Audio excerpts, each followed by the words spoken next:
আসসালামু আলাইকুম ওয়া রাহমাতুল্লাহি ওয়া বারাকাতুহু। আজকে আমরা আলোচনা করব হস্তমৈথুন করার দ্বারা কি কি ক্ষতি হতে পারে।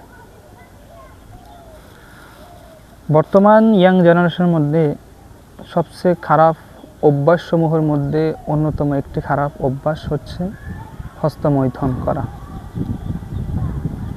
এটার দ্বারা অনেক ক্ষতি হয়।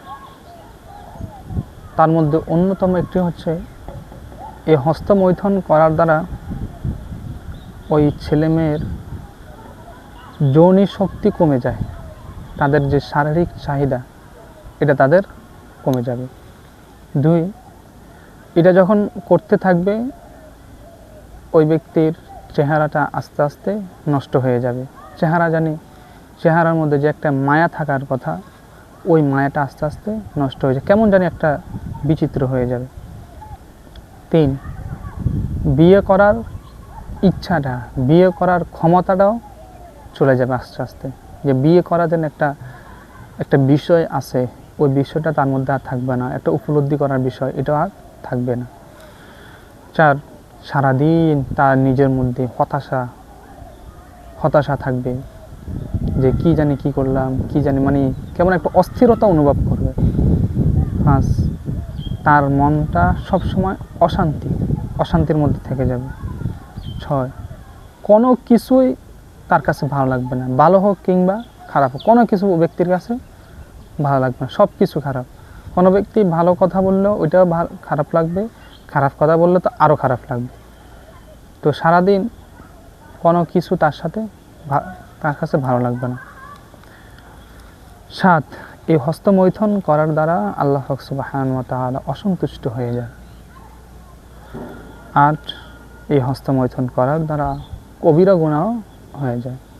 হযরতে আতা রহমতুল্লাহ আলাইহি তিনি বলেন, আমি এক গোত্রের কথা শুনেছি, এক কওমের কথা শুনেছি, যারা হাশরের ময়দানে, যাদেরকে আল্লাহ পাক সুবহানাহু ওয়া তাআলা হাশরের ময়দানে এমনভাবে উঠানো হবে, তারা এমনভাবে উঠবে যে তাদের হাত থাকবে গর্ভধারী, তাদের হাত হবে গর্ভধারীর মতো। তো আমার ধারণা হচ্ছে এরা হচ্ছে ওই সমস্ত লোক যারা দুনিয়া থাকা অবস্থায় হস্তমৈথুন করেছে। কোনো বিশেষজ্ঞ বলেন, একবার হস্তমৈথুন করার দ্বারা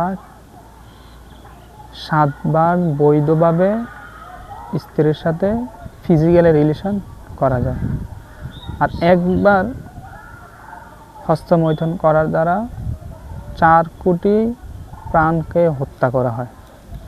এবং যখনই হস্তমৈথুন করা হয় তখন ওই ব্যক্তি অনেক দুর্বল হয়ে যায়। দুর্বল তো হওয়ার কথা, কারণ একটা মানুষকে মারতে গেলে তো মানুষ দুর্বল হয়ে যায়, আর সেখানে আপনি 4 কোটি মানুষের প্রাণকে হত্যা করতেছেন, আপনি তো সেখানে অবশ্যই ক্লান্তি হয়ে যাবেন, দুর্বল হয়ে যাবেন। তো যে সমস্ত কথাগুলো বলেছি, আমাদের ভাই বোনদের মধ্যে যাদের এই বদ অভ্যাসটা আছে, এই বদ অভ্যাস থেকে আপনি আমাদের সকলকে হেফাজত করুন। আসসালামু আলাইকুম ওয়া রাহমাতুল্লাহি ওয়া বারাকাতুহু।